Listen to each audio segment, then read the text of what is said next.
හරි. හරි පුතේ එහෙනම් අයබෝවන් සුබ උදෑසනක් වේවා. හරි. එහෙනම් අපි වැඩේ පටන් ගමු. ඉතින් අද දවසේ කියන අපි 10 වසර පාඩම් ටික අපි කලින් රෙකෝඩින් එකක් දැම්මා, වීඩියෝ එකක් දැම්මා. 10 වසර පාඩම් ටික සජීවීව සාකච්ඡා කරන විරුද්ධ උදෑසන 6 මාර්ක. හරි විනාඩි 10ක් ප්‍රමාණ අද. හරි. ඉතින් මේකේ තමයි අද දවසේ කතා කරන්නේ චලිතය පිළිබඳ නිව්ටන් නියම කියන පාඩමේ. ඒතර මේකේ මම ෂෝට් නෝට් එකක් දෙනවා, කෙටි සටහනක් දෙනවා. ඒතර මේක ලස්සනට හදාගෙන පාඩම් වැඩ ටික කරන්න පුළුවන්. සම්පූර්ණ පාඩමම අද දවසේ අවසන් කරමු. හරිද? ඊට පස්සේ මේක මම දානවා YouTube channel එකට. එතකොට දැන් සම්බන්ධ වෙන බැරි ළමයිට රෙකෝඩින් එක බලලා වැඩේ ලස්සනට කොට දාගන්න පුළුවන්. හරි. බිඳුවේ දෙකෙන් ලස්සනට දාගන්න සහ මෙන්න මේ කාර්යතාව. ඒ කියන්නේ 11 වසර ළමයින්ට අපි 10 වසර පාඩම් ටික ෆ්‍රී අරන් යනවා. ඒතකොට ඒකට සම්බන්ධ වෙන්න පුළුවන් මෙන්න මේ නම්බරේට WhatsApp message එකක් දාන්න 11 වසර grade 11 කියලා. එහෙම නැත්නම් grade 10 කියලා. එහෙම නැත්නම් අපි WhatsApp group එකේ link එක මම පහලින් දානවා මේකේ recording එක යටින් ඒකට සම්බන්ධ වෙන්න පුළුවන්. හරි. එහෙනම් මේක තමයි අපි අනිවාර්යෙන් share කරන්න. එහෙනම් වැඩේ පටන් ගමු.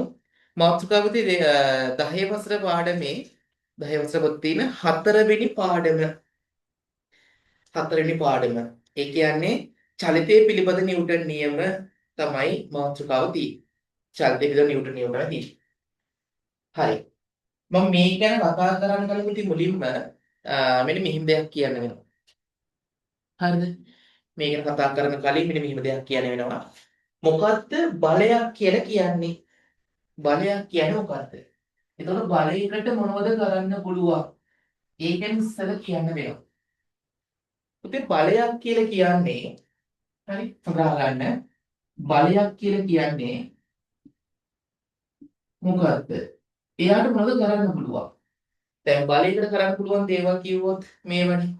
උදාහරණයක් ගත්තොත් අපි හිතමු චලනය වන වස්තුවක් තියෙනවා. ඔයාගේ පැත්තට වස්තුවක් එනවා.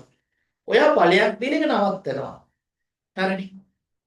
ඊට පස්සේ නිකන් වස්තුවක් අපි හිතමු බෝලයක් තියෙන බිම. ඔයා බලයක් දීලා එකට පයින් ගහනවා. ඒතර මේ බෝලේ චලනය වෙනවා. අන්න බලයකට කරන්න පුළුවන් එකක් තමයි නිසල වස්තුවක් චලනය කරන්න පුළුවන්. නිසල වස්තුවක් චලනය කරන්න පුළුවන්. චලනය කරන්න පුළුවන්. ඒ වගේම චලනය වන වස්තුවක් නිසල කරන්නත් පුළුවන්. හරි. තව ගත්තොත් චලනය වන වස්තුවක් තියෙනවා. ඔයා බලයක් දීලා ඒකේ ගමන් මාර්ගය වෙනස් කරනවා. පාර වෙනස් කරනවා. දැන් බෝල් ගහනකොට තියෙන වෙන්නේ. බෝලේ දානවා බැට් එකකින් බලයක් දීලා ඒ බෝලේ එන පැත්ත වෙනස් කරනවා. අනේ චලනය වන වස්තුවක දිශාව වෙනස් කරන්න පුළුවන්. දිශාව වෙනස් කරන්නත් පුළුවන්. හරි? දැන් මේ කියන පුතේ බලයකින් ගොඩක් ලාට කරලා තියෙන චලිතය වෙනස් කිරීමක් නේද? මොකක් හරි වස්තුවක චලනය වෙනස් කිරීමක්. තව ඕනකට හැඩය වෙනස් කරන්න පුළුවන් නේ බලයක් දීලා ඒවත් තියෙනවා. එහෙනම් පොදුවේ බලයක් කියලා කියන්නේ වස්තුවක චලිත ස්වභාවය වෙනස් කරන්න පුළුවන් රාශියට. වස්තුවක චලිත ස්වභාවය වෙනස් කරන්න පුළුවන් රාශියක් තියෙනවා නම් අපි ඒකට බලයක් කියලා කියනවා. හරි. එහෙනම් මුලින්ම ලියන්න මාතෘකාව බලය කියලා ලියන්න. බලය කියලා ලියන්නකො. කියන්නේ වස්තුවක චලිත ස්වභාවය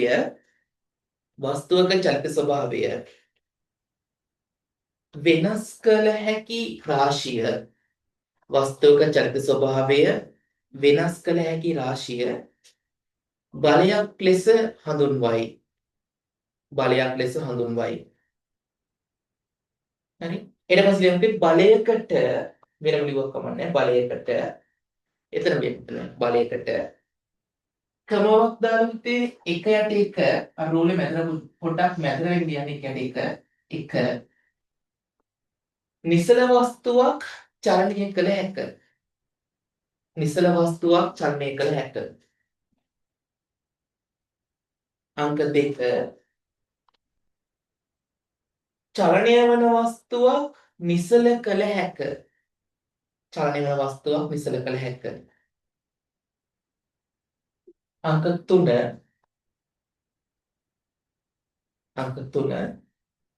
චලනය වන වස්තුවක ගමන් දිශාව වෙනස් කළ හැක. චලනය වන වස්තුවක ගමන් දිශාව වෙනස් කළ හැක. හරි. ඔන්න ඊට පස්සේ අපි නිව්ටන් නියම ටික කතා කරා. මම දැන් ලියන්න මාතෘකාවක් නිව්ටන්ගේ පළමු වන නියමය. නිව්ටන්ගේ පළමු වන නියමය. දැන් නිව්ටන්ගේ පළමු නියමය මොකද්ද කිව්වේ? එයා එක්තරා නියමයක් කිව්වා. එයා කිව්ව මෙන්න මෙහෙම කතාවක්. වස්තුවක් අපි දුපුතේ නිසලයි කියලා. වස්තුවක් නිසලයි. මේ වස්තුව මත බාහිර බලයක් ක්‍රියා කරන්නේ නැත්නම් මෙයා දිගටම නිසලයි කියලා කිව්වා. දිගටම නිසලයි. අපිට වස්තුවක් චලනය වෙනවයි කියලා. එයා මත බාහිර බලයක් ක්‍රියා කරන්නේ නැත්නම් මේ වස්තුව දිගටම ඒකාකාර ප්‍රවේගයෙන් කියන්නේ ත්වරණ බිඳුවක්. ඒකාකාර ප්‍රවේගයෙන් චලනය වෙන එක කිව්වා. ඔක තමයි නිව්ටන්ගේ පළමු නියමයෙන් කිව්වේ. හරි. නිව්ටන් පළමු නියමයෙන් කියලා කිව්වේ ඔන්න ඔය කතාව. පොඩ්ඩක් ලස්සන කරලා ලියුවොත් කොහොම කියන්නේ? කොහොම කියන්නේ? මෙහෙම. වස්තුවක් මත බාහිර අසමතුලිත බලයක් ක්‍රියා කරන තුරු වස්තුවක් මත බාහිර ක්‍රියාවට මම මේ කොටක් කියලා අයිබලා ලියන්න දෙනවා.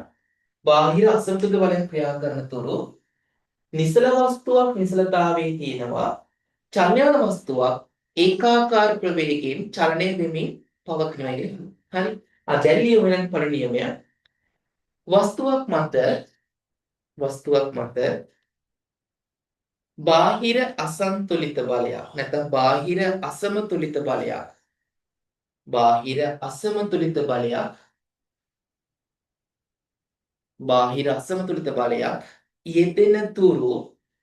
යෙදෙන තුරු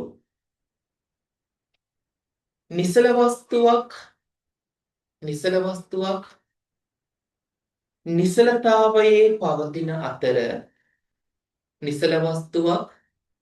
නිසලතාවයේ පවතින අතර චලනය වන වස්තුවක් ඒකාකාර ප්‍රවේගයෙන්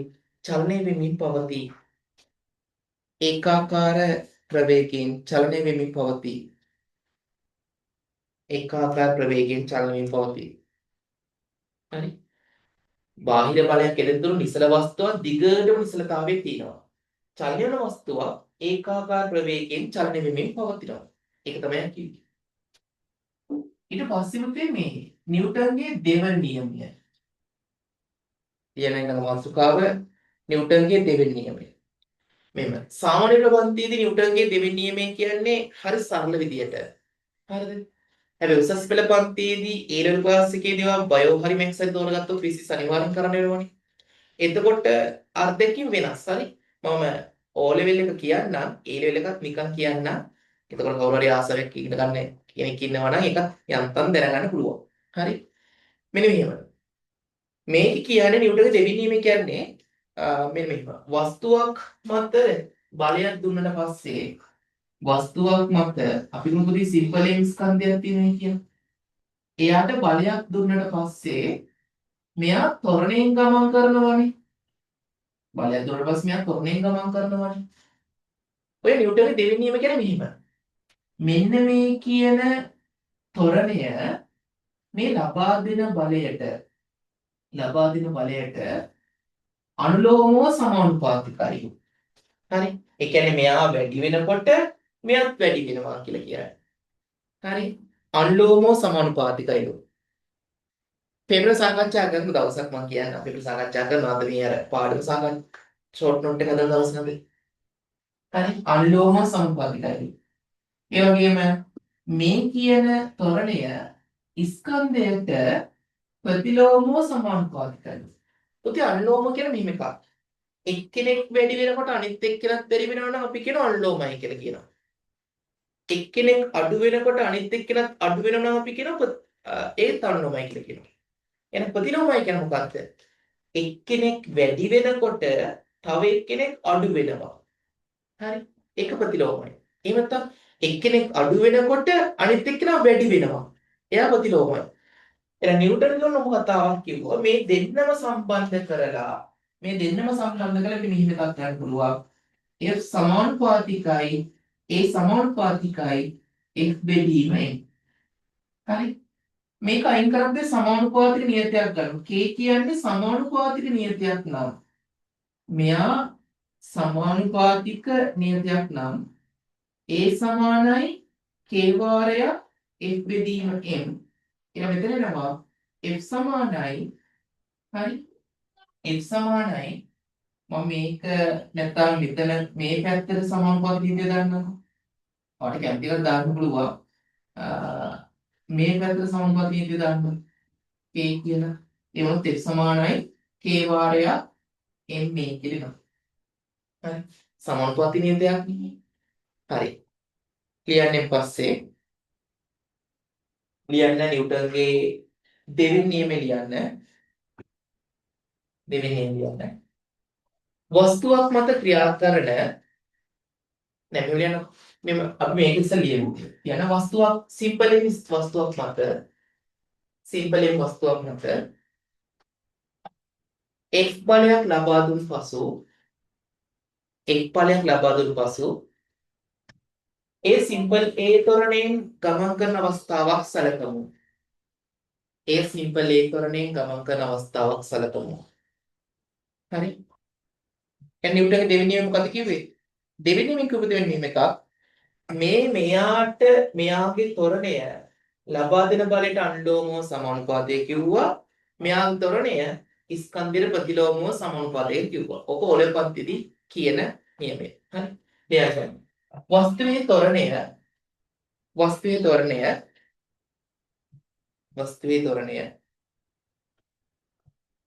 එයට ලබා දෙන බලයට එය වෙත ලබා දෙන බලයට අනුලෝමව සමානුපාතික වන අතර එය වෙත ලබා දෙන බලයට අනුලෝමව සමානුපාතික වන අතර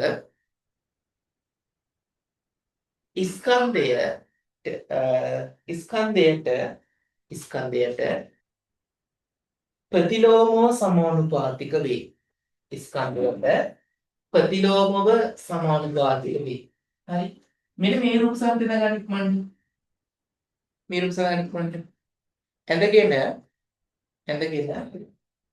මෙන්න මේ ටික ලියා ගන්න. මේක ලියා ගන්න. හරි. අපි කේවලාගියත් ගන්න උදේ. කේවලාගිය 1යි කියලා ගන්නවා. ඒකත් අපි ගමු. K සමානයි 1යි කියලා ගන්නවා. එහෙනම් F සමානයි m වාරයක් A. F සමානයි MB.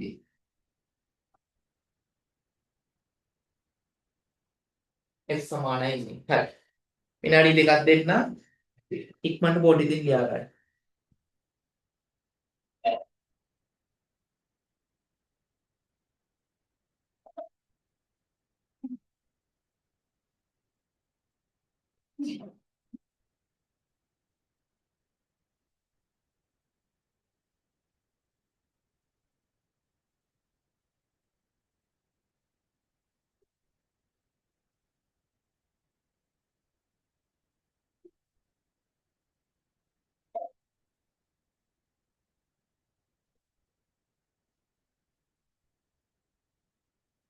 හරි. දැන් ඊළඟ පස්සේ පුතේ මේක කියන්නේ වස්තුවක් මත ලබා දෙන බාහිර අසන්තුලිත බලය එයා ගම්‍යතාවයෙන් සීමේ ශීඝ්‍රතාවයට අනුලෝමව සම්පාතිකයි වේ. ඒක තමයි හරිම ක්‍රමය. ඔය පන්ති මෙහෙම තමයි කියන්නේ. හරි. දැන් මෙන්න මෙහෙම ගත්තොත් මේ K සමාන 1 කියන එක තියෙනවානේ. මේ K සමාන 1 කියලා ගන්නේ නිව්ටන් එකක නිව්ටනයේ අත්දැකීමයි. බලයමයි සම්මත එකකේ නිව්ටන්නේ. හරි. ඒ රතු පාට පැහැදින් මේ K සමානයි 1 ලෙස ගන්නේ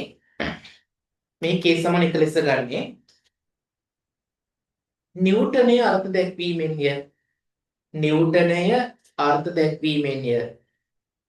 මේ K සමාන 1 ලෙස ගන්නේ නිව්ටනයේ අර්ථ දැක්වීමෙන්ය. හරි. එක සතු පාට පැහැදින් යම්ති අර්ථ දැක්වීම. එයාට මේ මෙහෙම එකක් කියන්නේ. එයා කිව්වා 1 කිලෝග්‍රෑම් ස්කන්ධයක් 1 ms නෙලික ත්වරණයෙන් ගමන් කිරීම සඳහා දෙන්න ඕන බලය නිව්ටන් එකක් ලියුවා. ඔච්චරයි. ලියන්න. 1 කිලෝග්‍රෑම් ස්කන්ධයක් රතු පාටින් 1 කිලෝග්‍රෑම් ස්කන්ධයක් 1 m2 ත්වරණයෙන් චලිත කිරීම සඳහා 1 m2 ත්වරණයෙන් චලිත කිරීම සඳහා ලබා දී යුතු බලය නිව්ටන් එකක් වේ. ලබා දී බලය නිව්ටන් එකක් වේ. හරි. හරි. දැන් උදාහරණයක් ගත්තොත් මෙහෙම. මේකට උදාහරණයක් ගත්තොත් මෙහෙම. මේ නිකන් අපි ආදේශ කරලා බලමු. ස්කන්ධය 2 කිලෝග්‍රෑම්. හරි. ත්වරණය 2 m2 නම් බලය කොච්චරද? ඉක්මනට හදන්න. සරල උදාහරණයක්. හරි ලේසිම හරිද? F සමානයි m වාරයක් a. එහෙනම් මෙතන 2 කිලෝග්‍රෑම් මෙතන 2 ms/2. එතන දෙවරක් දෙක 4යි kg/ms/2. දැන් ප්‍රශ්නය මේ මොකදනේ? එක බලන්න ඒකත් ඕන ලියන්න අතු පාට පැන් ලියා ගන්න. නිව්ටන් කියලා කියන්නේ අපිට මෙහෙම ලියන්න පුළුවන්. kg/ms/2 කියලා ලියන්න පුළුවන්. ඒක ලියලා පොඩු කරගන්න. නිව්ටන් කියන කෙනා අපිට kg/ms/2 කියලා ලියන්න පුළුවන්. හරි. දැන් ඉතින් මේකට අගයන් ආදේශ කරන එක ඒවා හරි ලේසි දෙයක් නේ. හරි. A වලගේ දෙනවා, F වලගේ දෙනවා, M හොයන්න පුළුවන්. හරි. එහෙම අපිට සමීකරණ ආදේශ කරන්න පුළුවන්. තව උදාහරණයක් ගත්තොත් ඕනනම් මෙහෙම ගන්න. A සමානයි 4යි m/2. හරි. බලය සමානයි නිව්ටන් 20 නම් අපේ නාන ස්කන්ධය කොච්චරද? F සමානයි m F කියන්නේ 20යි. m දන්නේ නැහැ. බලය මෙතන 4යි. එහෙනම් මෙතන m සමානයි 5 කිලෝග්‍රෑම්. කිලෝග්‍රෑම් 5ක් කියලා. කිලෝග්‍රෑම් 5ක් කියලා. හරිද? ඔක තමයි නිව්ටන්ගේ දෙවෙනි නියමය සම්බන්ධ වැදගත් කාරණා ටික.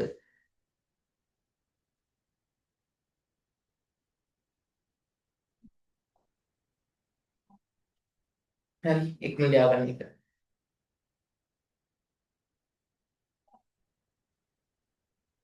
ඊට පස්සේ දැන් සම්බන්ධ අපි ටිකක් කතා කරා මේකේ රෙකෝඩින් එක දෙන්න නිසා මේ ආයෙ බලන්න පුළුවන්. දැන් ඉතින් ලියා ගන්නවා ටික.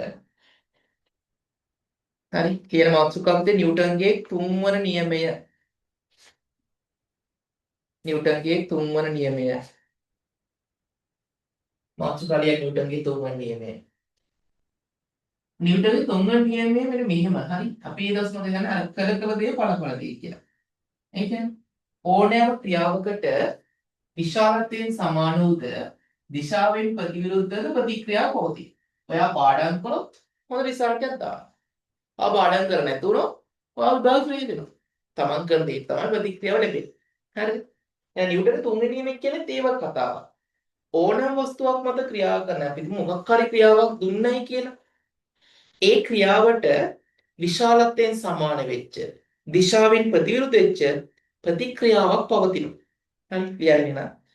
සෑම ක්‍රියාවකටම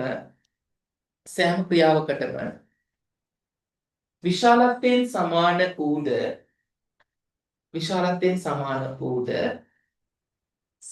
දිශාවෙන් ප්‍රතිවිරුද්ධ වූද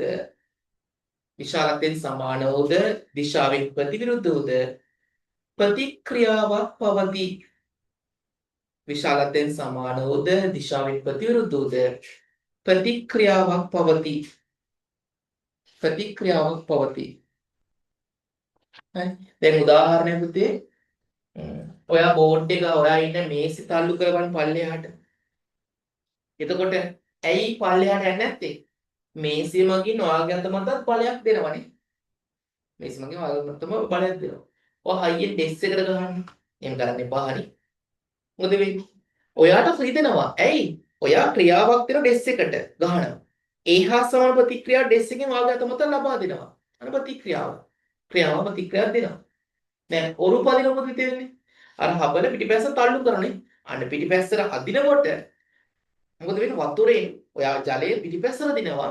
වතුරෙන් කරන්නේ බෝට්ටු ඉස්සරහට තල්ලු කරනවා. අන ක්‍රියාව ප්‍රතික්‍රියාව. එහෙනම් ක්‍රියාව ප්‍රතික්‍රියාව මොකද්ද? අපි දෙන හැම ක්‍රියාවකටම විශාලත්වයෙන් සමාන වෙච්ච දිශාවෙන් ප්‍රතිවිරුද්ධ වෙච්ච ප්‍රතික්‍රියාවක් පවතිනවා. ඒක තමයි කියන්නේ. හරි? ඒක අර බේස් දෙයක්. ඊළඟ මාතෘකාව ගම්ම්‍යතාවය ගම්ම්‍යතාවය ගම්ම්‍යතාවය තව ටිකයි මේ පාඩම් දෙන්නේ. ගම්ම්‍යතාවය ගම්ම්‍යතාවය කියන්නේ මෙහෙම. ගම්ම්‍යතාවය වරදලා p කියන සංකේතය ලියන්න. p කියන සංකේතය ගන්නවා. ගම්ම්‍යතාවය මට ලියන්න පුළුවන්. මෙන්න මේ සම්බන්ධයෙන්. ගම්ම්‍යතාවය සමානයි ස්කන්ධය වැඩි කිරීම ප්‍රවේගය. ස්කන්ධය වැඩි කිරීම ප්‍රවේගය. හරි. එහෙනම් සංකේතය ගත්තොත් p සමානයි m වාරයක් v. මේක ලියන කොට කරන්න මම කරලා. ගම්මිතාව සමානයි ස්කන්ධ වැඩි කිරීම ප්‍රවේගය. එහෙනම් p සමානයි mv. p සමානයි mv. ගම්මිතාව සමානයි ස්කන්ධ වැඩි කිරීම ප්‍රවේගය. ඒක ගම්මිතාව p කියලා ගත්තොත් එයා mv උදේට සමානයි. m කියන්නේ ස්කන්ධය, v කියන්නේ ප්‍රවේගය.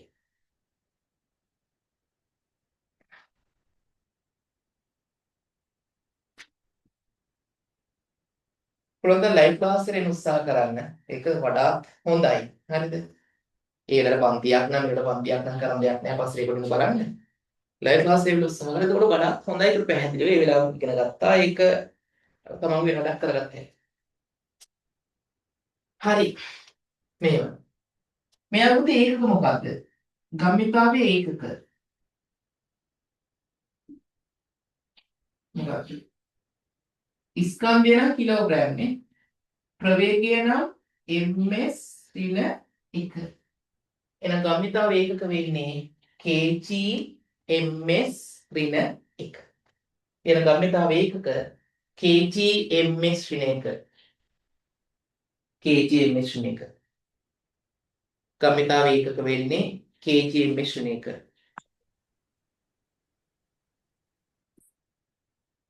හරි. ඊළඟ අනුන්තේ මේ ගම්මිතාව කියන එක දෛශිකයක්ද අදිශයක්ද? මෙයා දෛශික රාශියක්. ඒ කියන්නේ මෙයාට විශාලත්වයකුත් තියෙනවා. මෙයාට නිශ්චිත වූ දිශාවකුත් තියෙනවා.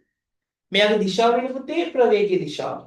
ප්‍රවේගයේ තියෙන මොන පැත්තද? එහෙනම් ගම්මිතාව තියෙන්නේ තේ පැත්තට. හරිද? එයන්න ඒක රතු පාටින් ලියන්නේ. ගම්මිතාවය දෛශික රාශියකි. දෛශික රාශියකි. ගම්මිතාවේ දෛශික රාශියකි. එනම් විශාලත්වයක් මෙන්ම නිශ්චිත දිශාවක් පවතී. නිශ්චිත දිශාවක් පවතී. හරි. එතන යන්න. මේ දිශාව වන්නේ ප්‍රවේගයේ දිශාවයි. ප්‍රවේගයේ තියෙන මොන පැත්තටද? එන ගම්මිතාවේ දිශාවත් ඒ පැත්තට. ප්‍රවේගයේ දිශාවයි. හරි. උදාහරණයක් ගත්තොත් මෙහෙම. ස්කන්ධය කිලෝග්‍රෑම් ග්‍රෑම් 100යි විතරයි. ප්‍රවේගය 2යි ms ඍණ 1යි. අපේ ගම්මිතාව වුණා. එහෙනම් p සමානයි mv. m කියන්නේ 100යි ග්‍රෑම් දැම්මොත් හරිද? වැරදි. අපි ආදේශ කරනවා පුතේ සම්මත SI එක්ක වලින්. දැන් මෙතන ආදේශය වෙන 100 බෙදීම 1000යි. එයා කිලෝග්‍රෑම් කරනවා.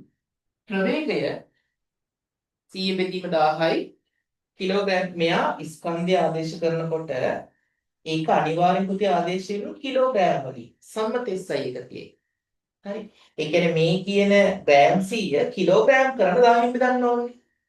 10න් බෙදනවා. වැඩි කරන ප්‍රවේගය 2යි. එයා උලක් නැහැ දින්නේ සම්මත SI කියන ඉංග්‍රීසි එක. හරි. අන්න එක වැදගත් එක ලියන්න කරුවද්දා මේ ගාන හදාගමු. ලියා ගන්න එක. බිඳු දෙකට මෙතන බිඳු දෙකක් කැපෙනවා. 2 බෙදීම 10 කියන්නේ 0.2යි. kg ms ඍණ 1. kg ms ඍණ 1. හරි. ඒක හදාගෙන මම වාක්‍යයක් දෙන්නම්.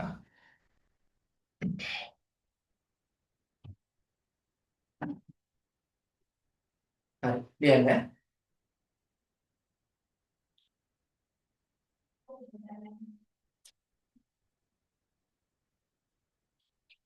ලියන්න. ගම්මිතාව සෙවීමේදී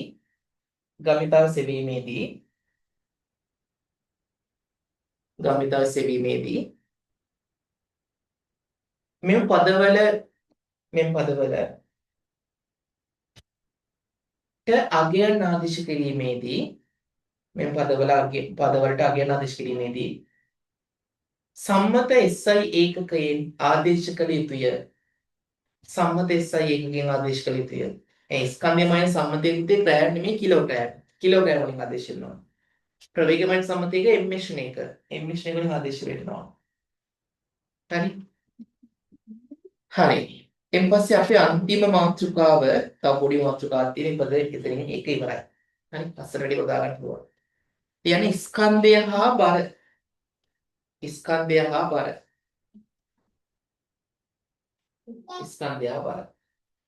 දැන් ස්කන්ධය කියලා කෙනෙකුට යම්කිසි වස්තුවක තියෙන පදාර්ථ ප්‍රමාණය. එයා නියතයි.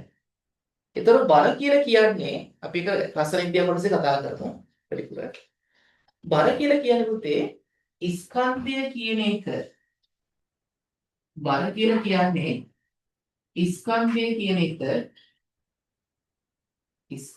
කියන එක වැඩි කරනවා ගුරුත්වජ ත්වරණය. වැඩි කරනවා. ඒ කියන්නේ බර කියලා කියන්නේ m වාරයක් g. මෙන්න මේක ඊළඟ පොදු කරගන්න. වස්තුවක බර අපෙන් යවුවොත් මොකද කරන්නේ? එයා වැඩි කරන ගුරුත්වත්වරණය. දැන් පෘථිවියේදී ගුරුත්වත්වරණය 10යි මෙෂ්න් කරනවා. එහෙනම් පෘථිවියේදී බර ඇහුවොත් එයා වැඩි කරනවා 10යි. හන්දියේදී බර ගත්තොත් හන්දියේදී පුතේ ගුරුත්වත්වරණය පෘථිවියේ ගුරුත්වත්වරණයෙන් 6 එකක්. හරි. එතකොට එතන බර වෙන්නේ මෙතන බර වඩා 6 ගුණයක් අඩුයි. ඒක තමයි අපි පෘථිවියේදී උඩ පයින් උස මීටරයක් නම් හන්දියේදී උඩ පයින් උස එයා මීටර 6ක් වෙනකම් වැඩි වෙනවා. 6 ගුණයක් වැඩි. නේද? බර සමානයි ස්කන්ධ වලින් ගුරුත්වත්වරණය. හරි උදාහරණයක් ගමු. 2 කිලෝග්‍රෑම් ස්කන්ධයක බර වෙන එන මේකේ බර කියන්නේ මොකද්ද? 2 වැඩි කිරීම 10 උත්තරේ 20යි නිව්ටන්. ග්‍රෑම් 500ක බර වෙන ග්‍රෑම් 500 කියන්නේ මොකද්ද? 500 බෙදන්න ඕනේ 1000යි. ඇයි ඒ? කිලෝග්‍රෑම් කරන්න ඕන. එයා වැඩි කරනවා 10යි. බිංදු 1ට බිංදු 2යි කැපිලා ගියාම පස්සේ උත්තරේ 5යි නිව්ටන්. හරි. පෘථිවියේ ගුරුත්වත්වරණය ඒක ලියන්න දන්නේ නැත්නම් පෘථිවියේ ජීවලග්ගය මේක 9.8යි ගණක් තියෙන. ඉතින් අපි ඕක 10ට ආසන කරනවා. 10යි ඒක ගත්තොත් නිව්ටන් කිලෝග්‍රෑමයෙන් නැත්නම් 10යි ms වෙන දෙක කියලා ගන්න. පෘථිවියේ ජීවලග්ගය 10යි ms වෙන දෙක නැත්නම් 10යි n kg ඍණ කියලා ගන්න.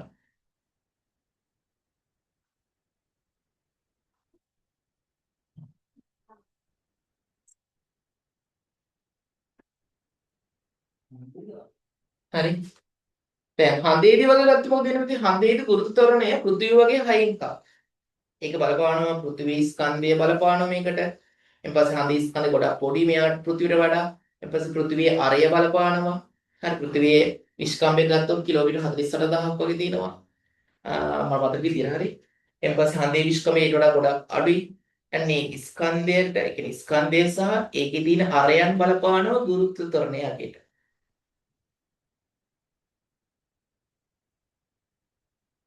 හරි.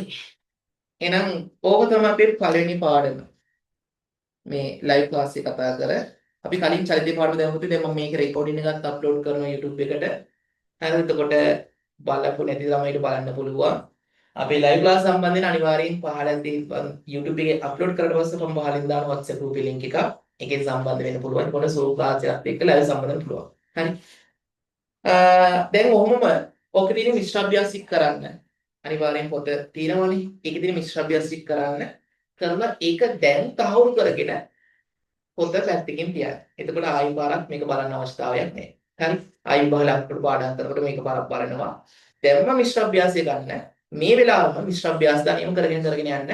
ප්‍රශ්නයක් තෝරනොත් අනිවාර්යෙන් අර නම්බියකට මගේ නම්බියකට WhatsApp message දාලා ගන්න. හරි. අද මට කියන දේ පාඩම තේරුණාද? මම රෙකෝඩින් මෙතනින් නවත්තනවා. YouTube එකේ ලයිව් බලනවා YouTube එකේ අනිවාර්යෙන් කමෙන්ට් එකක් දාන්න මේක අවසන් වුණාට පස්සේ. හරි. මම කියන්නේ අද දවසේ පාඩම තේරුණාද? මම රෙකෝඩින් නවත්තනවා.